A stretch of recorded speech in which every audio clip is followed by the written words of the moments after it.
Pak Nanang Lawyer selaku Ketua Petaka. Kanit Reskrim keluar! Keluar! Saya ingin ketemu Kanit Reskrim. Saya tidak terima selaku advokat.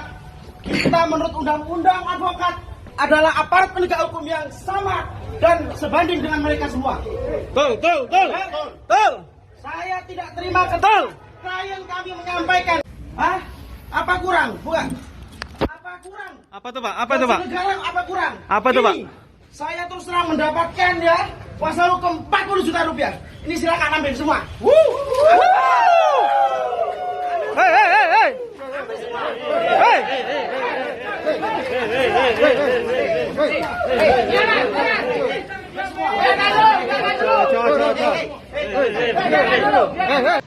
Halo teman-teman semua, selamat siang. Saya baru aja sholat dan kemarin saya dikejutkan oleh video seorang pengacara yang menghamburkan uang di depan polsek ya. Katanya diberitakan bahwa si pengacara ini kesal ya terhadap oknum Kanit Reskrim, oknum polisi yang ikut campur di dalam kaitannya klien meminta bantuan hukum terhadap beliau ya.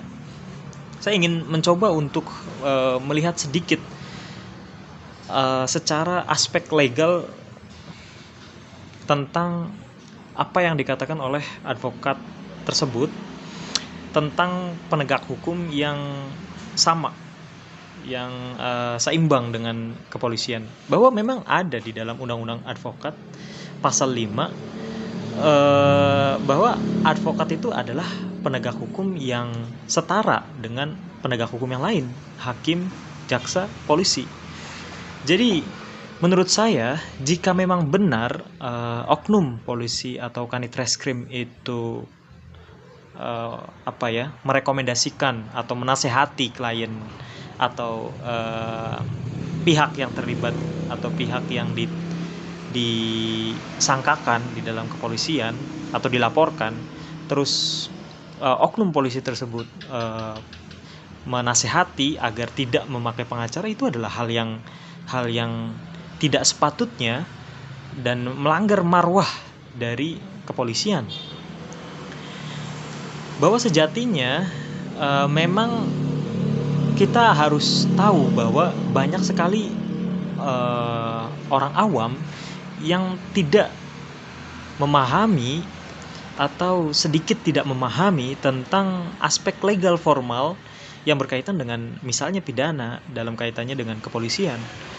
Dan itu perlu adanya penegak hukum yang lain, yaitu pengacara atau advokat. Di dalam kondisi seperti ini, bahwa Indonesia memiliki 260 juta lebih penduduk, dan menurut Asosiasi Organisasi dari Pradi hanya memiliki 50.000 advokat. Itu artinya menurut pemberitaan itu bahwa kita dengan penduduk seperti itu, idealnya kita harus memiliki sekitar 1.700.000 advokat, dan kita hanya memiliki sedikit advokat. Maka dari itu memang perlu adanya untuk pendampingan hukum dari pengacara atau advokat atau konsultan hukum, law consultant atau solicitor atau attorney. Nah, itu yang penting untuk dipahami, bahwa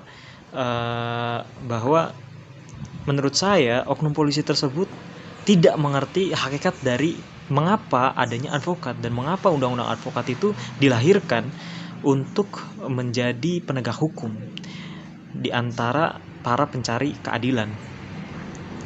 Dan tentunya kalau saya harus bilang, oknum yang paling banyak melahirkan oknum-oknum yang lain itu adalah oknum kepolisian. Oknum di sini dalam tanda kutip bahwa memang di dalam penegakan hukum kepolisian memang turut andil sangat sangat andil di dalam kaitannya tentang justice, law enforcement atau penegakan hukum. Jadi saya nggak mau tentunya saya harus memposisikan diri saya sebagai advokat, dan saya sangat mengerti kondisi dari si pengacara itu. Itu yang membuat saya agak sedikit agak sedikit terbawa suasana berkaitan dengan oknum polisi yang tidak tidak menjaga marwah dari kepolisian sebagai penegak hukum atau tidak menghormati penegak hukum yang lain. Seperti itu. Jadi menurut saya sangat menyayangkan kejadian seperti ini.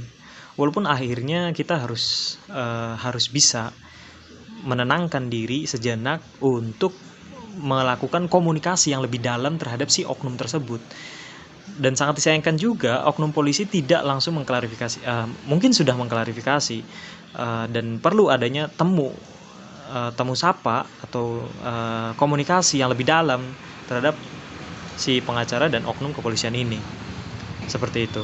Dan saya ingin menjelaskan tentang kenapa pengacara itu diperlukan di dalam kaitannya penegakan hukum di kepolisian.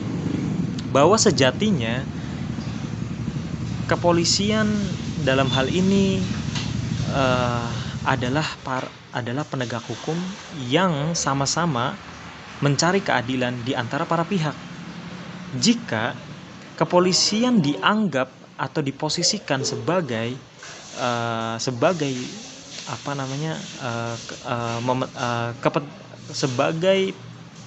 pihak yang mementingkan salah satu pihak, maka asas pencari keadilan sudah tidak berlaku di situ. Maka perlu adanya bantuan hukum eksternal yang didapatkan dari advokat atau pengacara. Gitu. Saya tidak menampik bahwa banyak oknum pengacara yang berlaku tidak baik, tetapi tidak semua, ini memang klasik ya, tidak semua pengacara seperti itu, tapi memang ada oknum-oknum. Semua instansi, semua penegak hukum pasti saja ada oknumnya. Cuman kita lihat lagi persentase oknum dengan jumlah keseluruhan dari anggota, banyakan mana gitu. Oke, gitu aja yang bisa saya sampaikan. Jadi pesan saya adalah kita harus bisa kita harus bisa melihat penegakan hukum